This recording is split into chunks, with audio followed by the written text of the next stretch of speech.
Este libro, Historia del Derecho Peruano, editado por Palestra en alrededor de 160 páginas, busca reconstruir el derecho peruano desde la época precolombina hasta la época contemporánea, ¿no? Cuando el ciudadano peruano se preocupa en aspectos como la prisión preventiva, la competencia o la cuestión de confianza, la disolución del Congreso, la conformación del nuevo, digamos, de las nuevas formas de poder, en realidad está reflexionando, pensando en términos legales, pero creo que es necesario que tenga una base histórica para esa reflexión.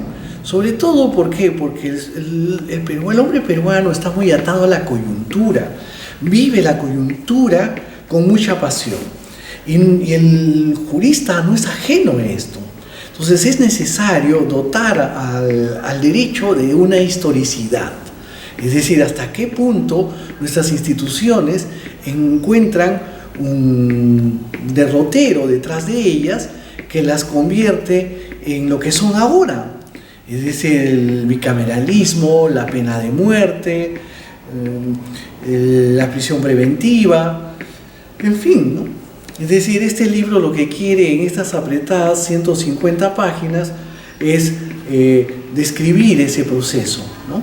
Pero describirlo críticamente. Está escrito, por otro lado, sin notas, a pie de página, con el propósito de que el lector pueda rápidamente recorrer sus hojas y terminarlo, y encontrará ciertamente una información que yo juzgo valiosa y sobre todo útil, ¿no? Es decir, el libro no está pensado únicamente en los especialistas, no es necesario ser abogado para leerlo.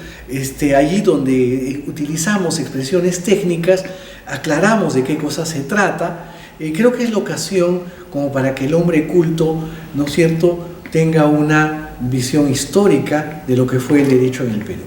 Doctor, analizando más de 200 años de derecho en el Perú y antes de que esté la República también, ¿encuentra más retrocesos que avances o de los dos por igual, digamos? Bueno, en líneas generales hay más avances que retrocesos, ¿no? Creo que se ha instalado precariamente, quizás todavía con limitaciones, un Estado de Derecho, un Estado constitucional, que se han abierto camino dentro de este Estado moderno, en un Estado de Derecho, un mayor respeto de los derechos fundamentales, que se ha establecido una democracia, ¿no es cierto?, quizás no perfecta, pero que por lo menos nos hace olvidar épocas dramáticas en las que la dictadura, el verticalismo político, el autoritarismo estaba en el centro de la escena política. Entonces, pero también creo que hay otros aspectos en los que tal vez se guarde nostalgia, ¿no? Digamos, el apego a las relaciones familiares, ¿no es cierto? Es en un sistema social más volátil, quizás eso se eche de menos, ¿no? Es decir, pero también hay otros grandes avances, digamos, el progreso respecto del principio de igualdad, ¿no? En una época, la del pasado, en las que la condición servil o la esclavitud eran no solamente manchas, sino un estado atroz para la condición de las personas, ¿no? Es decir, también hay sin duda para muchos nostálgicos o con un espíritu romántico pasadista la idea de que todo tiempo pasado fue mejor, pero yo creo que eso no es cierto, ¿no?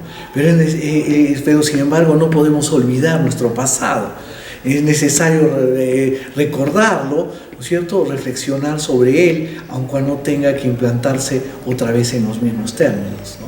Para quien desea investigar sobre la historia del derecho, ¿cuánta información hay? ¿Dónde hay? Y, por ejemplo, de épocas mucho más antiguas como el incanato o la colonia. Bueno, en este libro de Historia del Derecho Peruano encontrará información no solamente de épocas recientes, digamos, la mayor parte del libro, es cierto, está dedicado a la República, ¿no? También por la misma formación del autor, que es básicamente un historiador del derecho que ha hecho su trabajo sobre la República, pero también el libro hunde sus raíces en el mundo precolombino, ¿no? Los hallazgos arqueológicos de culturas como la Moche, por ejemplo, nos han llevado a trazar algunas líneas sobre esta clase de mecanismos de control social. Si yo no sé si se le podría llamar derecho, pero sí se le parece mucho. Pero también tiene páginas dedicadas al mundo colonial, ¿no? A la época del llamado derecho indiano. Estas normas que habían sido pensadas en el espíritu de Bartolomé de las Casas con el propósito de proteger a los indígenas, porque tenía un gran lastre, su incumplimiento, ¿no? Su repetida falta de materialidad que llevaba a una suerte, digamos, de separación abismal entre el derecho formulado y el derecho aplicado, ¿no?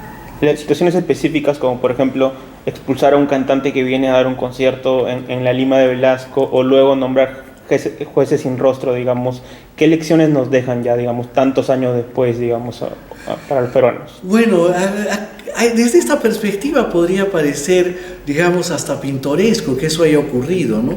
Pero ocurrió, formó parte de nuestro pasado, ¿no? Se dio en determinadas circunstancias la prohibición del Papá Noel, la instalación del Niño Manuelito, la prohibición de que Carlos Santana hiciera un concierto en Lima, es decir, o la aparición de jueces sin rostros durante la década de los 90 para combatir el terrorismo.